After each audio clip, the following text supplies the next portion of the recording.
I wasn't quite sure what the stunt fraternity was going to be like here when I came over. But after meeting Shan and the other stunt guys, I'm really impressed with what they can do and what they can come up with. One thing that both Ritesh and me are quite clear about, when we're doing something, we definitely want to try and make it look as good as possible. Which is why for war sequences, we wanted to try and achieve a certain level of quality of action people in this country have not seen before. That led us to sourcing out the best possible people that we could find. To a large extent, the script demanded that we have some war sequences. So we got in people who've done war films, especially the action department. Then if you get the action from there, you obviously need right kind of prosthetics for them and the makeup. So that's another department of makeup which came in from there. Then came the night of the prosthetics. They had designed a prosthetic which covered my full chest, and they were supposed to show some bullet holes, and my artery is punctured and the doctor is supposed to take out a bullet. So we put on the piece and we opened the shirt. Then we tried to put a blanket over me. Then we realized that because of the body temperature, the piece had started melting from inside. So I could not use any heaters, I could not use any blankets. I was lying on my back, waiting for my shot. Shivering. I think the expressions in my death scene, in part, they are due to my acting capability. In part, they are due to the torture I went through. So, but I think end of the day, it all came out pretty well. And it was a fabulous job. The prosthetics were damn good.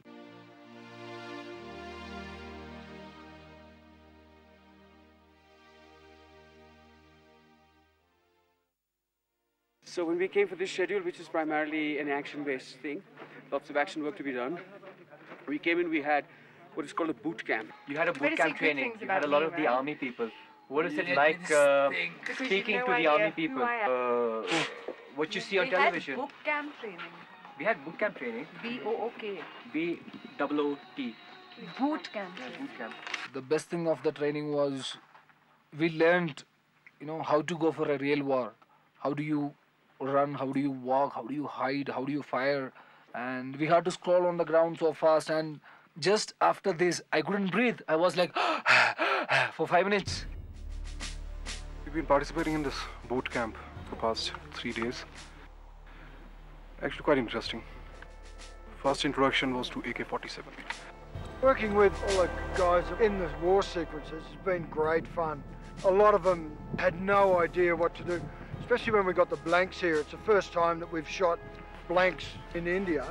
These guys just went nuts when they felt that the guns actually felt real, and so it gave them a whole new sense of who their character was and what they were doing. So it added such a great edge to the film. Now, this was, I personally believe, the best part of the film, using real guns. How does it feel to use an AK-47? Yeah, what does it feel like to handle an AK-47 does it make you feel like man? rifle?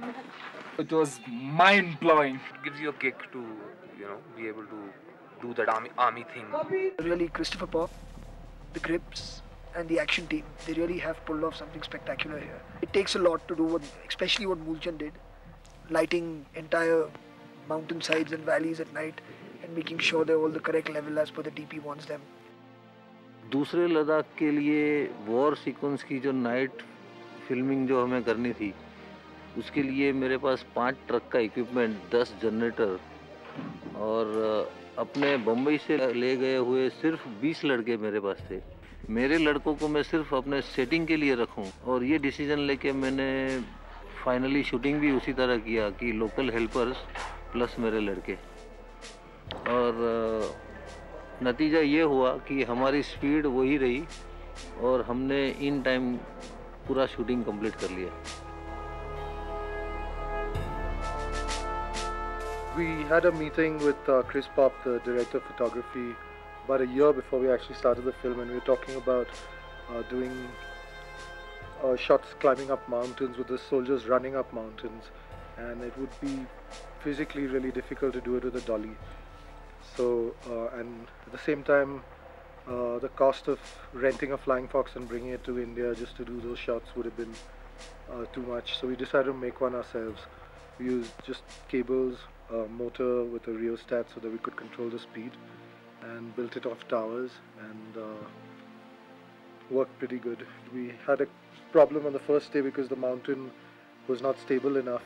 We had a small injury at that time, but everything was good. We came back the next day. We drove the stakes much deeper into the ground, about 5 feet deep into the mountain, 6 stakes, one receding behind the other, and the shot worked pretty well.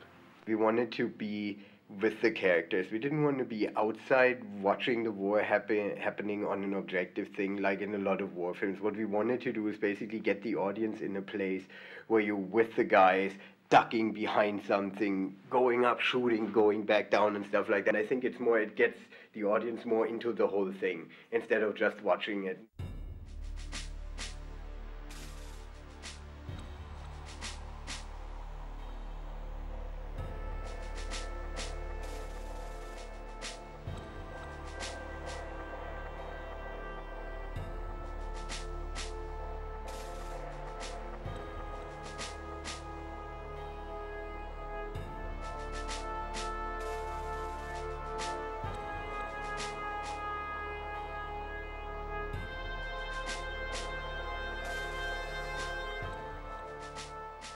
Do you think how is the shooting in Ladakh a good question or not?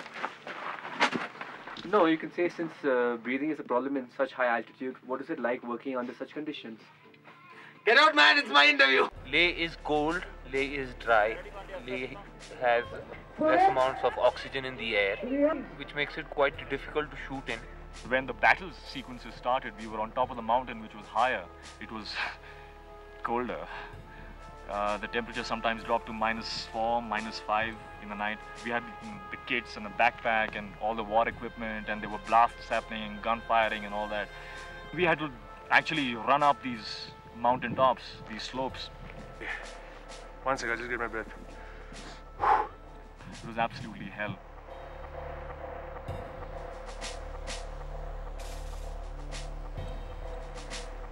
जब night shoot शुरू हुई और -2-3 के जब ठंड पड़ती थी और जब हम ठंड से कांपते थे, वो नहीं भूल सकते हम। वैसे ही पहाड़ों पे पत्थरों पे लेट के टाइम बिताते थे।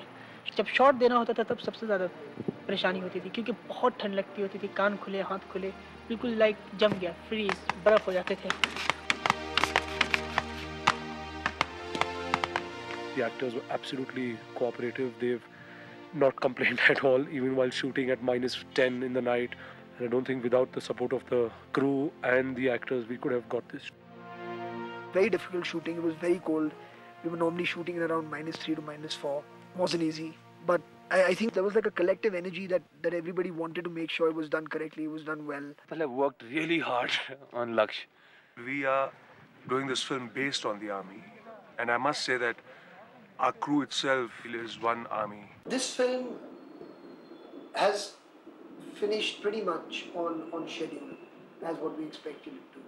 And I think it was not possible without a rocking AD department. If whatever credit comes to Ritesh and to me for achieving what we have achieved, that credit is very, very majorly influenced by the immense work that the production department and the AD department have done with this film. It wasn't possible without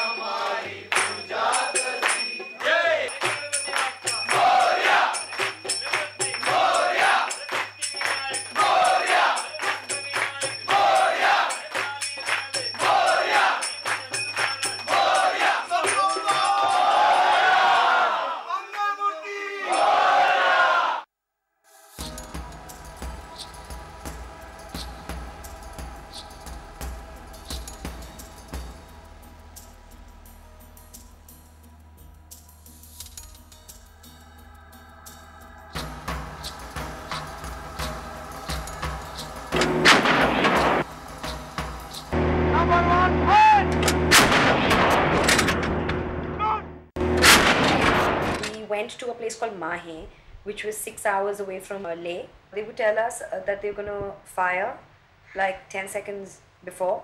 So we'd like roll and then they would fire because they were set there. Their routine was set and we just had to shoot. And it was crazy because the first time the gun went off, I mean, nobody's eye was open. Everyone just shut their eyes and cringed because it was so loud.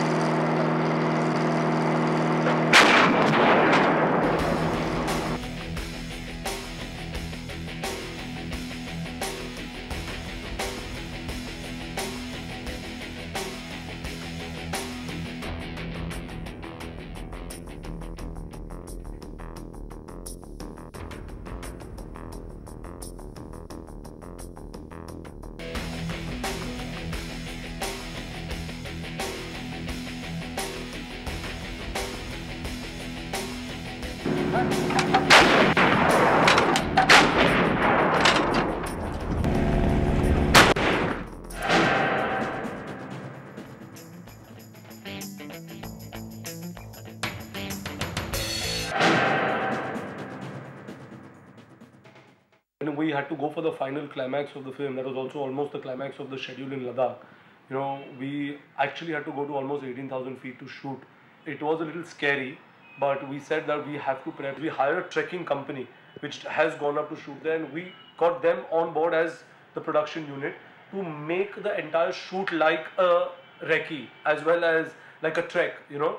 So everybody went there 2-3 days before. They lived in tents. We acclimatized properly, but everybody was so charged about it. We spent a couple of nights up at Varila as well in tents, which was fun.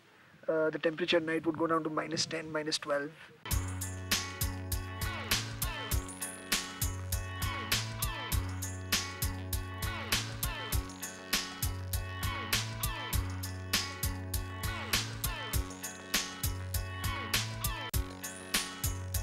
The peak.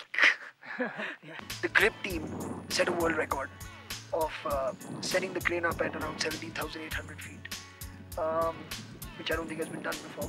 The Lakshya team sets the world record for the highest crane shot ever, so that should be fun. But all in all, extremely difficult, extremely cold, and the results are extremely, extremely good.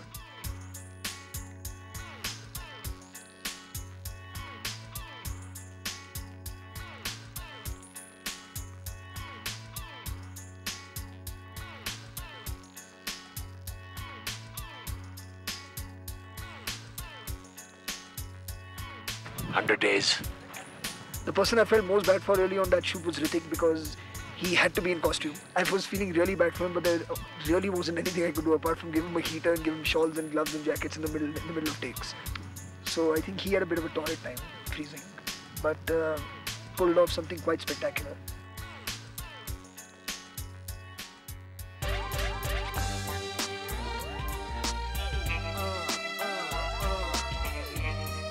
You cut this out.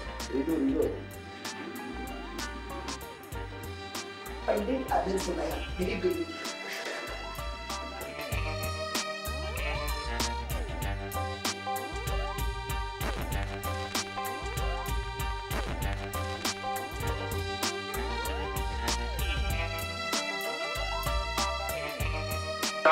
Jesus.